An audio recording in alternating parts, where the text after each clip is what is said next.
when you're starting out, it might be very difficult to get a meeting with someone that you really would like to hear their advice from. But the wonderful thing is that there's so much advice available online that you don't need to have that one meeting that's going to make or break your company.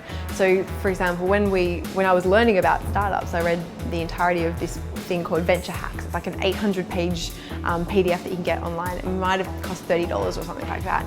But that just gave so much knowledge and insight into startups that would have been very difficult to get in touch with those people, and that advice is available very inexpensively online. And then also, if you're going to conferences, you can read people's blogs, just absolutely do everything under the sun. Like, there's not a magic formula, unfortunately. You just have to keep trying things, and then eventually something will pay off.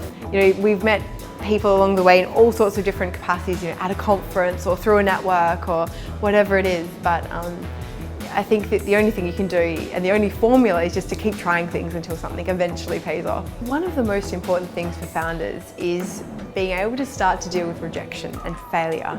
And that is something that I don't naturally deal with very well, because I just keep trying until it works, which I guess is how I deal with rejection and failure.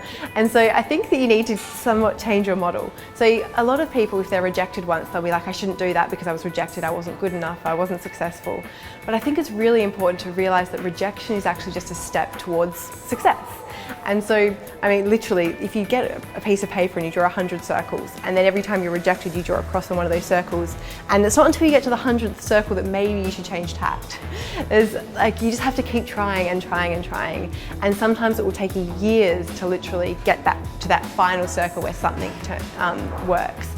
And it's so important, because I think that any startup journey is going to take a lot of time, and it's going to take a lot of rejections. And the world isn't made for people to succeed in startups, because the world sort of is going along in its own pace, doing its own thing, and you're trying to go exactly against the grain, against every company that already exists, against what is the standard traditional path.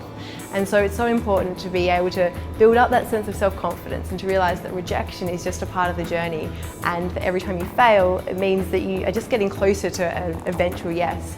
For example, at our first company, Fusion Books, when people would inquire online, and then we'd get a list of inquiries, and we'd send one email and be like, okay, cool, thanks for inquiring, here's your sample book. And then we didn't really want to keep if they didn't respond, then we just kind of let them go away.